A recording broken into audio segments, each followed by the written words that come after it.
debate, sociedad y actualidad. Esto es Contracolumna.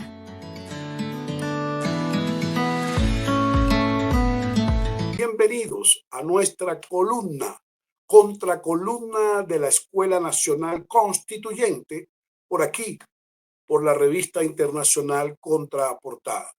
Bienvenidos, hoy es sábado 12 de julio del 2025 y esta es nuestra sesión número 20. Óigame bien, número 20. Y hoy nos corresponde la tercera parte de esta línea de estudio y de investigación que hemos denominado hacia una nueva historia del proceso constituyente en Colombia, una nueva historia de las constituciones en Colombia. Y hoy nos corresponde la tercera parte. La semana pasada, en la parte número 2, en la segunda parte, estuvimos viendo, repasando los antecedentes de la Constitución número 1, que es la Constitución Comunera de 1781. Estuvimos viendo los antecedentes de la Constitución número 2 en nuestra línea de tiempo de la Escuela Nacional Constituyente y de la Red Nacional de Organizaciones Sociales por la Constituyente. Y vimos los antecedentes de la segunda Constitución, que fue en 1811, que se llamó la Constitución de Cundinamarca, y que se promulgó el 4 de abril de 1811 en el siglo XIX ya, prácticamente, ya estamos en el siglo XIX en nuestro estudio en la línea de tiempo. Y vimos también cuáles fueron, digamos, los impactos de la primera constitución de la Revolución Comunera de 1781 del siglo XVIII. Hoy vamos a avanzar entonces y vamos a tratar de revisar la franja de tiempo que va desde 1811, cuando se promulga la primera constitución de Cundinamarca, digamos, la Constitución de Cundinamarca, que es la segunda en la línea de tiempo, hasta la Constitución de Cúcuta en 1821, pasando por la Constitución de Antioquia y la Constitución de Angosturas, que es la Constitución de Bolívar, cuando se crea la Gran Colombia, ¿verdad? Cuando él plantea las bases de la Gran Colombia. Entonces, esas cuatro constituciones las vamos a ver. Ahí tenemos un tiempo de 1811, ¿verdad? Hasta 1821. Ahí tenemos prácticamente 11 hasta el 21, 10 años de historia que vamos a sintetizar en este hermoso día, en esta jornada número 3, tercera parte de nuestro estudio sobre la historia, la nueva, construyendo, redescubriendo en esta expedición histórica, investigativa, académica y pedagógica de la Escuela Nacional Constituyente. Bueno, vimos los antecedentes de Cundinamarca, de la Constitución de Cundinamarca. Recordemos que vimos unos antecedentes terribles, como el descuartizamiento de Galán, la traición a la Revolución Comunera, la muerte de Manuela Beltrán. Todo eso se dio en 1781, la expedición botánica, la Revolución Francesa. Todo eso se da a finales del siglo XVIII, caen los reyes de Francia, la traducción de los derechos humanos de Antonio Nariño, al final también en 1793, la conspiración de los Pasquines al siguiente año con los estudiantes del Colegio del Rosario, en 1794, ya entonces en el siglo XIX comienza el observatorio astronómico, se instala el Cabildo y la Junta Suprema de Gobierno. El 19 de julio de 1810 se da la insurrección de los Llanos Orientales en ese año, en enero. Decapitan a dos líderes que lideraban esa guerrilla de los Llanos. Se publica el Memorial de Agravios un año antes de ese 1810, es decir, en 1809, se da el grito de independencia. Entonces dijimos que no era el único grito, que era un grito importante, pero hubo muchos gritos antes del 20 de julio de 1810, y el 5 de julio de 1811 se hace la declaración de la independencia de Venezuela. Aquí queremos precisar un dato muy importante que lo tocamos en la charla pasada, pero que hoy queremos ratificar. Colombia también tuvo un acta de independencia que no aparece en los libros. Fue elaborada por el Cabildo de Santa Fe en 1810, ¿verdad? Y la redactó José María Carbonell y Eugenio Martín Melendro, que eran directivos activistas de la expedición botánica y también tenían vínculos con el Observatorio Astronómico. Eran intelectuales de la época. Esa acta estuvo firmada por Juan Jurado y José Miguel Rey, que eran miembros del Cabildo de Santa Fe, que se formó a raíz de la revuelta y que también instalaron la Junta Suprema de Gobierno. Es decir, ahí en ese momento le dan eliminan, digamos, se distancian de la corona española. Entonces hubo un acta que fue primero que el acta de Venezuela. El acta de Venezuela fue posterior, o sea, al siguiente año. Entonces, es importante porque esa acta existe, pero no se le ha dado el valor y la importancia que tiene. Bueno, entonces llegamos a 1811, ¿verdad? 1811 con la Constitución número 2, que es la Constitución de Cundinamarca. Vamos a detenernos un poquito aquí en esta Constitución, porque esta Constitución, junto con la tercera que viene ahora, que es la de Antioquia, a diferencia de la de los comuneros de 1781, son constituciones, digamos, soberanas de los estados que se van independizando, porque todavía no se había consolidado una Gran Colombia ni se había consolidado la Nueva Granada, ¿verdad? Entonces, Cundinamarca, después de todo este alboroto y toda esta revolución y todo este levantamiento de 1810 al siguiente año, a comienzos del año, el 4 de abril, entonces se promulga la Constitución de Cundinamarca. Esta Constitución tenía 342 artículos. La redactó Jorge Tadeo Lozano, que fue el primer presidente de Colombia. El 1 de abril fue colocado, digamos, fue promulgado este presidente. Era de ascendencia noble aquí en la Nueva Granada. Fue la primera constitución de América Latina, la Constitución de Cundinamarca, muy importante porque ya a pesar de la traición que se había dado en la Constitución Comunera de 1781, los granadinos entonces inician este proceso ya fuertes, rebelados, cansados, y redactan entonces esta primera constitución. Esta constitución, que la tengo aquí, estamos aquí revisándola porque es mucho material. Aquí ustedes en mi escritorio y en mi armario pudiesen apreciar la cantidad de documentos que tenemos. Tenemos una tira larguísima de 6 metros de puro papel donde está la línea de tiempo. Entonces, esta Constitución de Cundinamarca establece la independencia de los tres poderes por primera vez, ¿verdad?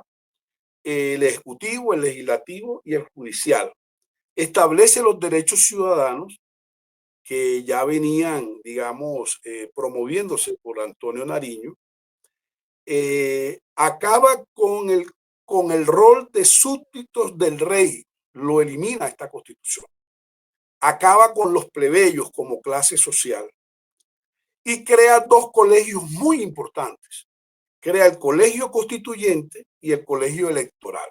El Colegio Constituyente lo presidió Jorge Tadeo Lozano, que después fue presidente del país, Y ese colegio constituyente fue una asamblea convocada para redactar la constitución de la provincia de Cundinamarca, presidida por Jorge Tadeo Lozano.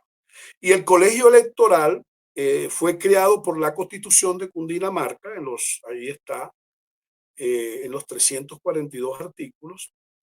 Este colegio electoral elegía al gobernador de Cundinamarca, elegía al teniente gobernador que manejaba las fuerzas militares, revisaba la constitución, es decir, ejercía funciones de revisión constitucional, modificaba la constitución, tenía potestad para modificarla y vigilaba los tres poderes. Fíjese que es importante porque por primera vez, además, esta es una cosa de impacto a los que me escuchan de otros países de América Latina. Esta es la primera constitución de América Latina y es la primera constitución inspirada en Estados Unidos, en la revolución independentista de Estados Unidos, ¿verdad? Y también obviamente influenciada o afectada positivamente por la Revolución Francesa. Entonces, estos dos colegios fueron muy importantes. Se crea una Secretaría de Estado, se crea la Secretaría de Justicia, que digamos es un embrión de lo que sería futuro el Ministerio de Justicia. Se crea el Tribuno del Pueblo, que eso se había inspirado, como le digo, en la Constitución norteamericana, que era una constitución federal. Y bueno, esta constitución me parece muy importante porque sienta los cimientos para lo que viene a futuro. Sin embargo, esta constitución mantenía una ideología, un enfoque monárquico constitucionalista porque reconocía al rey de España. Ojo con esto. Si bien es cierto, la constitución sienta ya los primeros pasos de una independencia frente al imperialismo español, conserva la figura del rey y el respeto al rey, ¿verdad? Pero por eso se le considera una constitución monárquica constitucional. Claro que le empieza a presentar limitaciones a los representantes de la corona, y en esa época estaban representados en España por Fernando VII. Crea la presidencia, la vicepresidencia, el Senado, crea unos consejeros legislativos y reconoce la religión católica. Y en ese mismo año, en España, se da la Constitución de Cádiz, que también empieza a limitar al rey y a la corona y empieza ya a introducir ya algunas modificaciones liberales de avanzada, digamos así, esta Constitución de Cundinamarca. Ahora bien, vamos a ver qué nos dice aquí nuestros cuadros comparativos. Esa Constitución de Cundinamarca considera a la religión católica como la religión oficial del Estado. Eso está en el artículo número 1.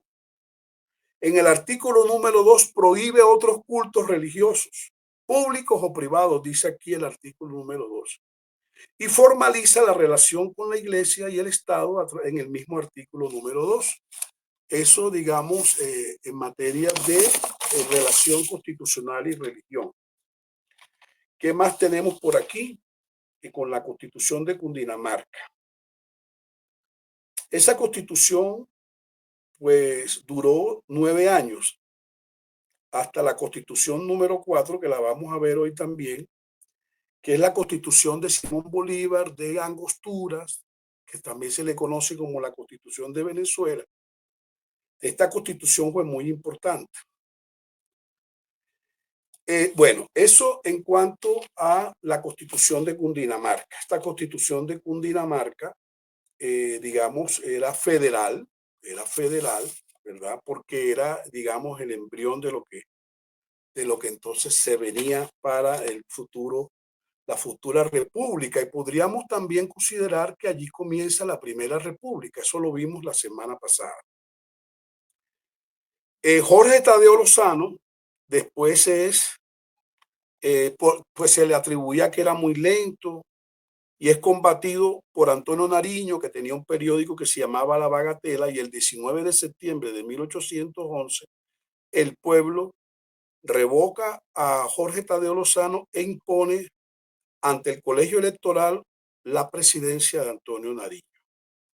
Recordemos que Nariño había estado preso durante 2 años primero de 1794 a 1795 y después lo volvieron a capturar durante 7 años, de 1797 a 1803.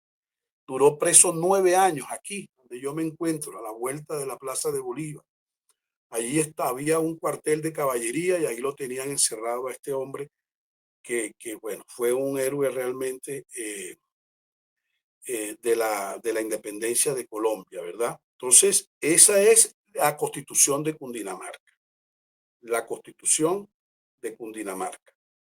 Ahora bien, eso fue en 1811. En 1812 se da el Manifiesto de Cartagena, que lo hace Bolívar y que ya lo vamos a revisar un momentico enseguida, porque tenemos que ir avanzando.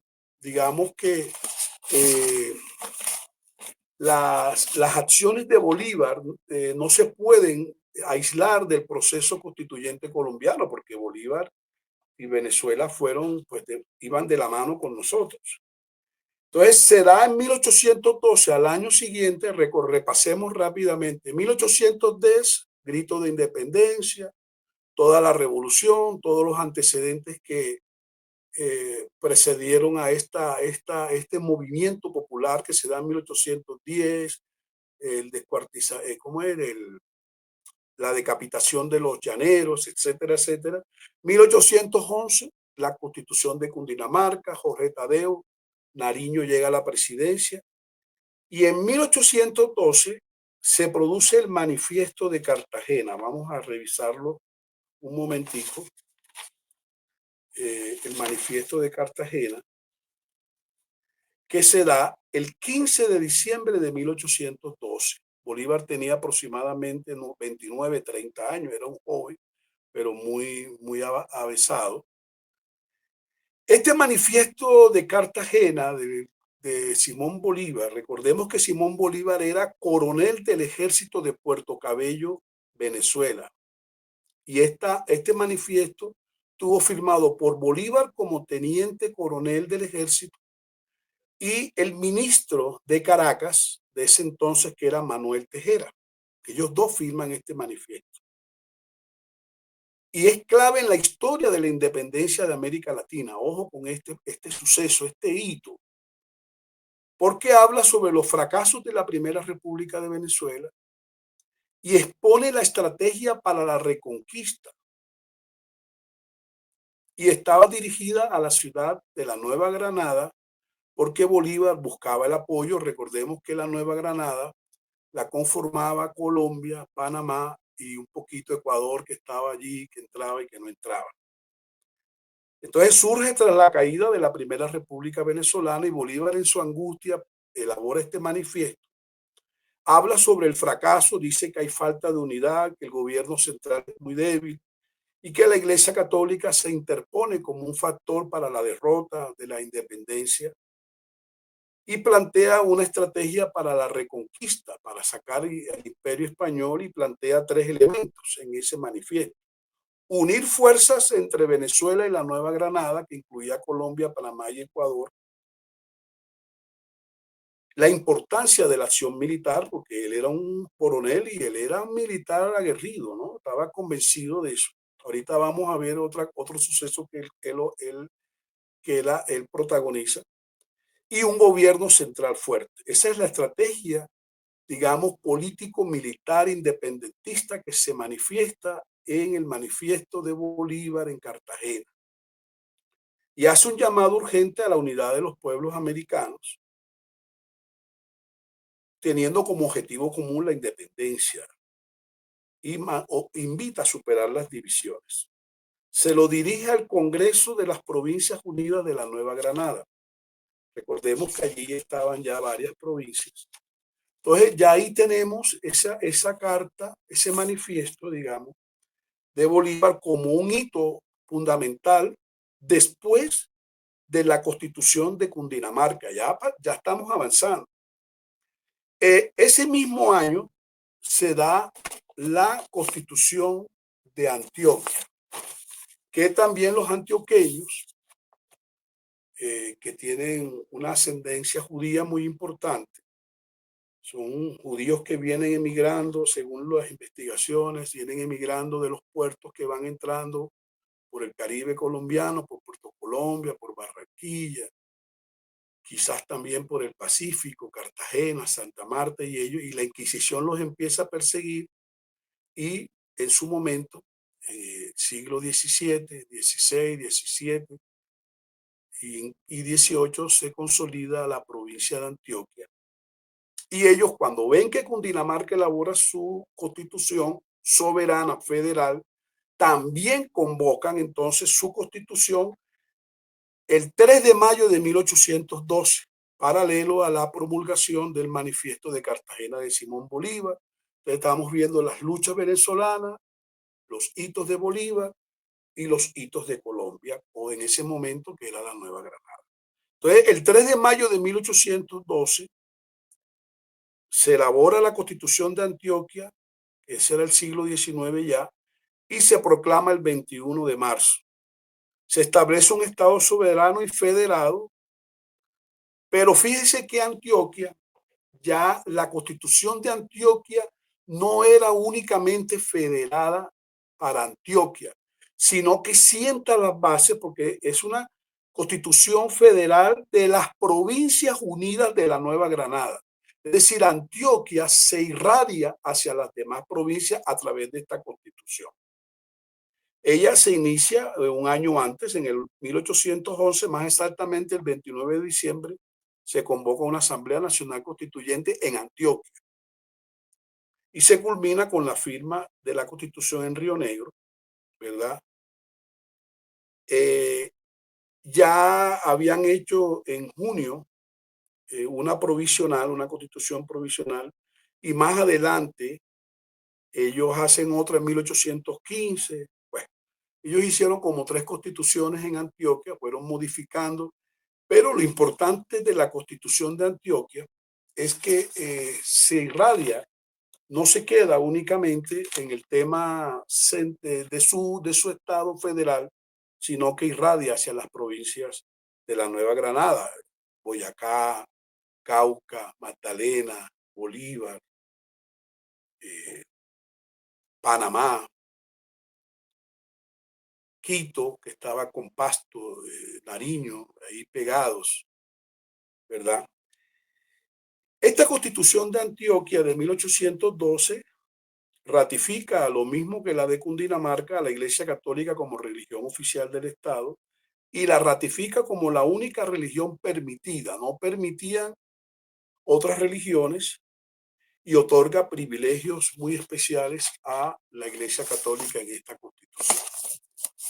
Esta Constitución de Antioquia es importante porque es la primera que, digamos, irradia o sienta las bases de lo que más adelante se va a llamar como la Constitución de la Gran Colombia.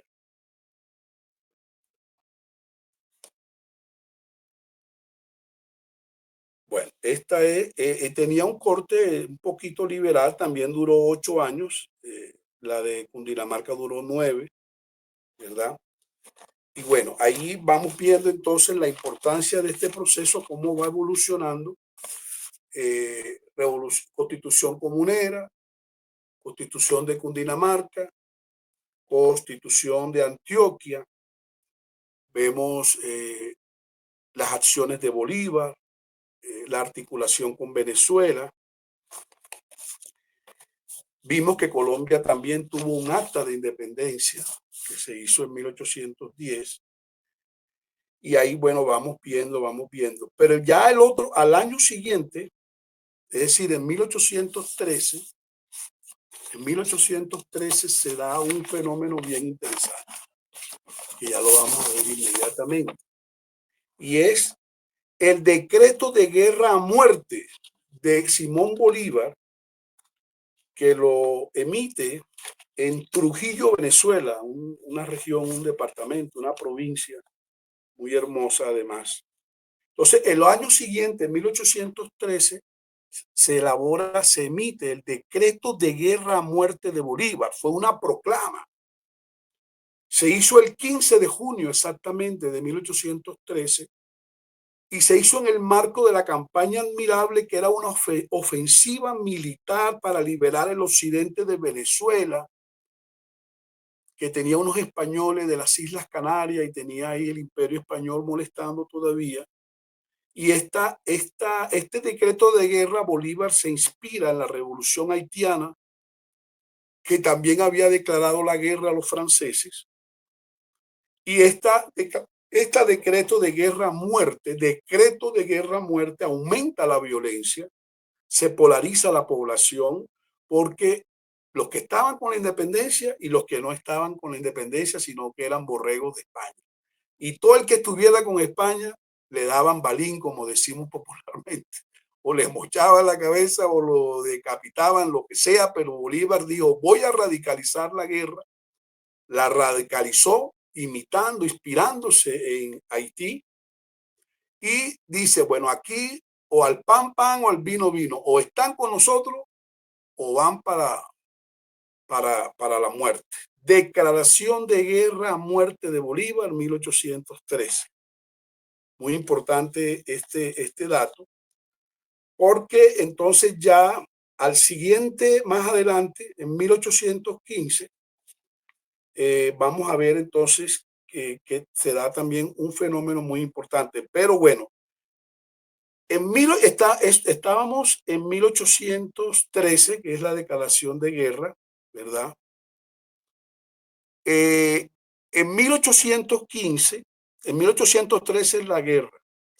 Y en 1815 Bolívar produce también una noticia muy importante en la historia del proceso constituyente de Colombia y de la Nueva Granada y de la Gran Colombia. Y es la Carta de Jamaica de 1815, 2 años después. El 6 de septiembre Bolívar emite la Carta de Jamaica. Bolívar tenía 32 años. Jamaica, su capital Kingston, era colonia británica, y es una contestación que Bolívar le da a un americano, a un caballero de la isla que se llamaba Henry Cullen, y la firma también el secretario Pedro Briceño Méndez. Expone las razones de la caída de la Segunda República de Venezuela, la segunda. Llama la atención de los europeos, atrae a los europeos a la causa independentista con esta Carta de Jamaica. Se nota la influencia ya de la Ilustración francesa, europea, de Montesquieu, ¿verdad? Y desnuda el despotismo del Imperio Español, justifica la Revolución Criolla y llama a continuar la lucha por la independencia con dos argumentos fundamentales. Primero, la ruptura del contrato social entre la corona española y los conquistadores y la población granadina.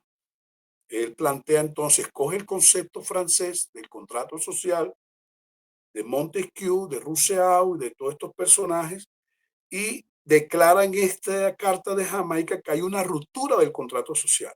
Ya se hablaba en esos términos, él había estado en Europa, y plantea la promulgación de leyes que solamente favorecen a los españoles y dejan por fuera a los criollos, en puestos públicos, puestos civiles, en la iglesia, en las rentas, el manejo de los impuestos. Todo el poder público lo controlaban los españoles todavía. Ese fue el primer argumento de esa Carta de Jamaica que le escribe él a un señor británico que vivía allá en la isla. Y un segundo motivo es las políticas represivas de la autoridad española representada aquí, representaban a Fernando VI. Entonces, este es un suceso muy importante, la Carta de Jamaica de 1815.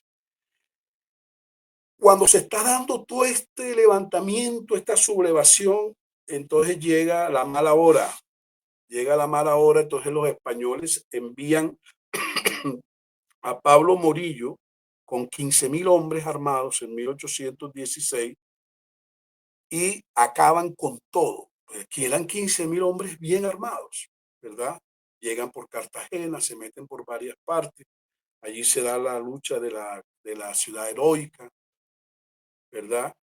Y se le llama la época de la reconquista española o el terror, porque mataron mucha gente. Supuestamente era una campaña pacificadora. Creó tres tribunales de castigo y el 6 de junio de 1816 inicia el fusilamiento de todos los rebeldes. Al siguiente año, en 1817, fusilan a Policarpa Salabarrieta, más exactamente el 14 de noviembre, quien era una líder rebelde, guerrillera, manejaba las mensajerías de los independentistas, de las guerrillas que estaban en la independencia, y es asesinada aquí en la Plaza de Bolívar con su novio Alejandro Sabaraín y 7 héroes más, que ahora no recuerdo los nombres. Entonces, todo esto se da entre 1816 y 1819, duró 4 años. Sin embargo, Bolívar y todos los héroes independentistas siguen, digamos, la lucha, siguen la pelea, la guerra de guerrilla, los indígenas, los comuneros, los campesinos, los llaneros, los criollos, las mujeres también hacen papeles protagónicos, los estudiantes, ya lo vimos. La revolución sigue, la guerra sigue, el enfrentamiento continúa, a pesar de la época de terror que impone este militar Pablo Morillo, ¿verdad? Con su ejército realista. Y ya entonces avanzamos hacia 1819, cuando Bolívar convoca el Congreso de Angosturas y gana la batalla de Boyacá el 7 de agosto. Tenía Bolívar 36 años aproximadamente. Entonces gana Bolívar la batalla y se convoca entonces el Congreso de Angosturas, que se da entre febrero de 1819 y julio de 1821. Ahí también estaba Francisco Antonio Sea, que era el presidente del Congreso venezolano, que es un personaje muy importante que después lidera la separación venezolana de la Gran Colombia. Se da entonces el Congreso de Angosturas el 15 de agosto de 1819. Y se conoce esta constitución porque esta sería la cuarta constitución. La tercera fue la de Antioquia, la segunda fue la de Cundinamarca y la primera es la de los comuneros. Pero ya estamos en el siglo XIX y vamos por la constitución número 4. Se conoce como la constitución política de Venezuela, pero recordemos que estábamos unidos prácticamente, las separaciones no existían tan radicales ni tan marcadas. Y esta constitución de Bolívar, que se da en Angosturas, en Venezuela, sienta las bases de la unidad de la Gran Colombia. Es la ley fundamental que irradia la constitución, digamos, de la Gran Colombia, Venezuela, Colombia, Panamá y Ecuador. ¿Quién ayudó a redactar esa constitución? Diego Bautista Urbaneja, con Bolívar, y el Congreso, obviamente, el Congreso de Angosturas. Vamos a ver qué nos dice por aquí nuestros cuadros comparativos. Reconoce la Iglesia Católica, esta constitución número 4, reconoce la Iglesia Católica, pero, ojo, pero no la declara como religión oficial del Estado. Recuerde que Bolívar en la Carta de Jamaica y en la Carta de Cartagena, en la Declaración de Cartagena, ya manifestaba su desconcierto por el papel de la Iglesia Católica torpedeando la independencia y su arrodillamiento al Imperio Español. Porque recordemos que fue España la que trajo esa iglesia y obviamente esa iglesia que si, con las parroquias y los cultos y las cosas, o las misas, digamos, manipulaba a la gente y no permitía que el proceso independentista, esto lo dice Bolívar en sus cartas.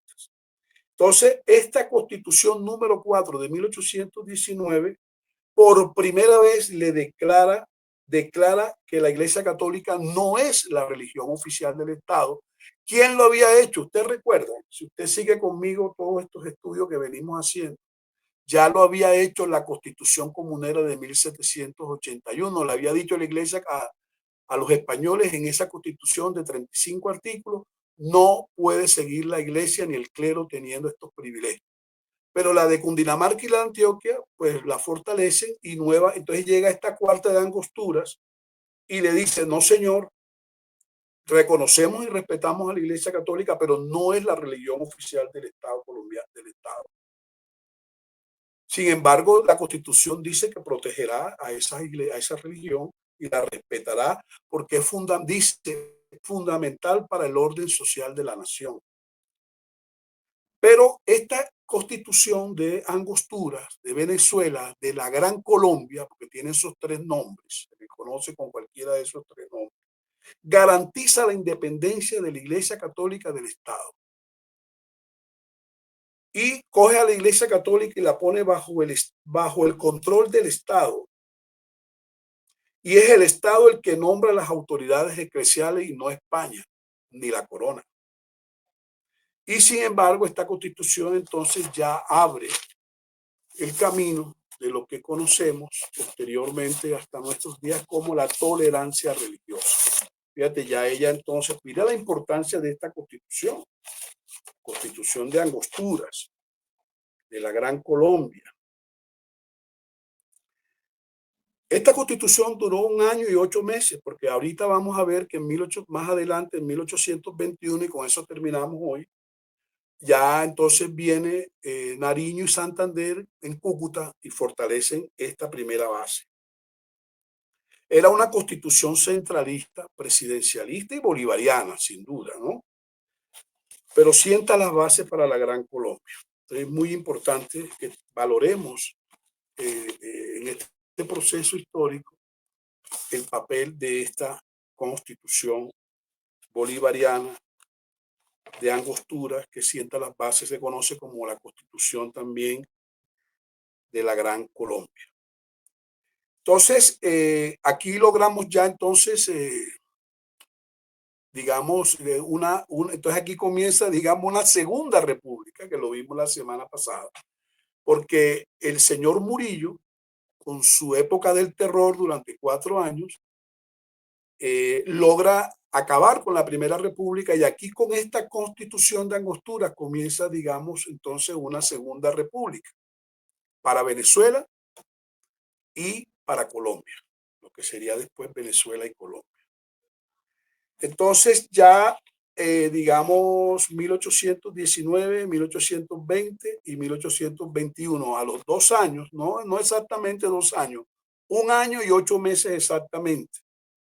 Y yo saqué la cuenta porque viene entonces, como esto apenas eran las bases, ¿verdad? Y ya se había logrado la independencia con la batalla de Boyacá y en el año 1821 los españoles seguían molestando y jodiendo con su imperialismo. Ya Bolívar tenía 38 años y el 24 de julio de 1821 Bolívar los acaba en la victoria de Carabobo, ¿verdad? Pero ya antes, en marzo, 5 meses antes, se había instalado el Congreso de Cúcuta en la Villa del Rosario, en Santander, y se crea una comisión constitucional. Ese proceso lo presidió Antonio Nariño, ¿verdad? Y su propósito era crear una nueva constitución que consolidara entonces ahora sí, porque la anterior daba las bases y ahora Nariño, Santander y todos los próceres y héroes de la patria y Bolívar y todos consideraban que había que refundar bien la república y se da la Constitución de Cúcuta en 1821 con 51 diputados en esa constituyente. Fueron 200 sesiones plenarias que tuvieron. Y el 30 de agosto, al final, comienza con la presidencia y la convocatoria de Antonio Nariño, pero termina con la presidencia de Santander, que es el, digamos, el que es legitimado en la fase final. Y esta constitución también se le conoce como de la Gran Colombia, digamos la segunda de la Gran Colombia, y consolida Colombia, Venezuela y Panamá, ¿verdad?, como una gran nación. Esta constitución es importante, esta constitución número 5. La cuarta fue la de Angosturas, la tercera la de Antioquia, la segunda la de Cundinamarca y la primera la comunera. Yo repito para que usted se me grabe bien este proceso y lo domine, porque estamos en una transición hacia una nueva constituyente. Recuerden la octava papeleta de marzo del próximo año. Esta constitución de Cúcuta libera la esclavitud. Después de 18 años las personas eran libres, ratifica la Gran Colombia, fue un gobierno representativo y centralista, republicano,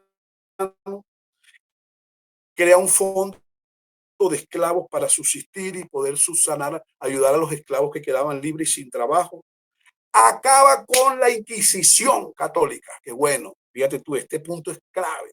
Acaba con la Inquisición católica fulminantemente.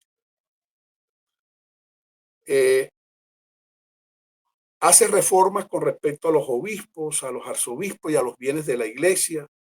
Crea 3 grandes departamentos: Venezuela, que tenía 10 provincias, Cundinamarca con 13 provincias, Panamá, que hacía parte de Cundinamarca, y Quito, que estaba así como que no quería o sí quería. Pero fíjate que tuvo una debilidad, y es que no abolió completamente la esclavitud existente, no la abolió completamente. Vamos a ver qué hizo esta constitución con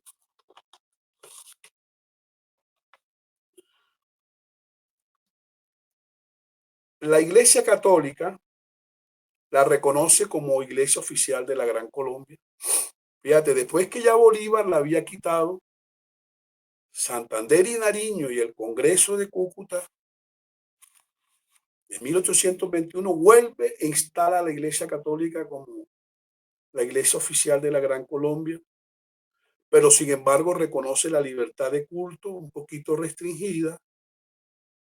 Dice que los poderes públicos deben cuidar a esa iglesia y protegerla como elemento esencial del orden social, lo retoma de la anterior.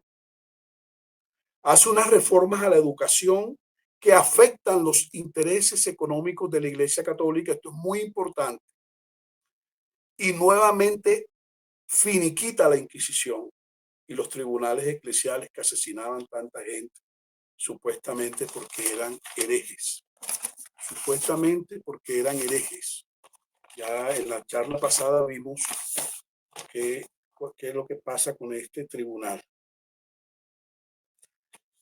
Esta constitución de Cúcuta duró 9 años, hasta 1830, que eso lo vamos a ver en la cuarta parte. Hoy estamos en la tercera, que es cuando ya muere Bolívar y se separan. Pero entonces, este proceso, del proceso constituyente en la formación de nuestra República Colombiana, esta constitución de Cúcuta, que es la número 5, duró 9 años, desde 1821 hasta 1830. Era centralista.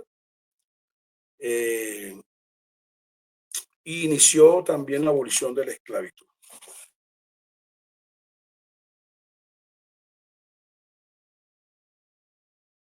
Y allí hoy vamos a dejar hasta ahí para no extendernos tanto. 43 minutos, 44 minutos llevamos ya.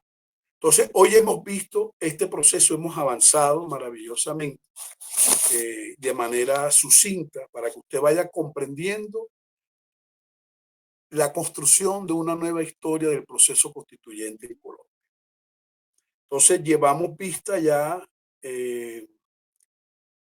5 constituciones, y hemos ido viendo. Entonces, en la próxima sesión, que la vamos a hacer, la número 4, vamos a estudiar entonces vamos a hacer una síntesis y un resumen de lo que hemos visto hoy: la constitución de Cundinamarca, de Antioquia, de Angostura y de Cúcuta, 4 constituciones. Y nos vamos a adentrar entonces ya en la constitución de 1830, que es una nueva fase con la muerte de Bolívar, y con la separación de Venezuela, Ecuador, Panamá y Colombia ya como naciones independientes, aquí todavía están unidas en la Gran Colombia, que es fundada por Bolívar y ratificada por Nariño y por Santander en la Constitución. Y así vamos a ir avanzando y miramos unas 4 constituciones más en la próxima charla. No se lo pierda, quédese conectado con nosotros porque es muy importante que usted conozca la historia de Colombia desde el paradigma, desde la herramienta que yo he denominado eh, el proceso constituyente como una herramienta pedagógica para comprender mejor el proceso de refundación de nuestra nación. Muchas gracias por su atención. Un abrazo fraterno desde Bogotá a todos los pueblos latinoamericanos que nos escuchan, a todos nuestros compatriotas, a todos los estudiantes, seguidores, amigos y cibernautas. Que Dios me les bendiga. Un abrazo fraterno para todos. Seguimos trabajando las organizaciones en Colombia. Tenemos un frente nacional por la constituyente con muchas organizaciones. Van llegando nuevas organizaciones, no políticas, organizaciones sociales en esta primera fase. Hemos insistido en la importancia que sea el constituyente primario el que jalone este proceso y no los partidos políticos, pero hemos contado con el apoyo del presidente Petro y el ministro de Justicia, el doctor Eduardo Montealegre, en el sentido que han convocado esa nueva papeleta y nos han animado a seguir adelante. UNACO está haciendo la Unión Nacional de Asambleas y Organizaciones por la Constituyente, tienen un trabajo muy importante con Alfredo Henao, la Unidad Popular Constituyente de Santander, la Constituyente del Catatumbo. Hay múltiples organizaciones que estamos en Colombia. Necesitamos articularnos porque han crecido y han surgido nuevas a raíz del anuncio del presidente con la 8ª papeleta. Y bueno, este es un llamado para unificarnos, abrazarnos en un trabajo colegiado, horizontal, y aprovechar que este gobierno es un gobierno del cambio. No lo olvide que estamos en un proceso de transición hacia una tercera república. Recuerde, busque aquí abajo los enlaces de este canal donde va a poder estudiar con nosotros cómo se forma la primera república, cómo se forma la segunda república, cómo se van formando los procesos constituyentes de nuestra amada patria querida Colombia. Un abrazo fraterno, se les quiere mucho, que Dios me los bendiga y nos vemos la próxima semana con este tema maravilloso que se llama Hacia la construcción de una nueva historia del proceso constituyente en Colombia, nueva historia de las constituciones en Colombia. Tercera parte hoy y nos vemos en la 4ª parte la próxima semana. Un abrazo, chao, chao y que Dios les bendiga.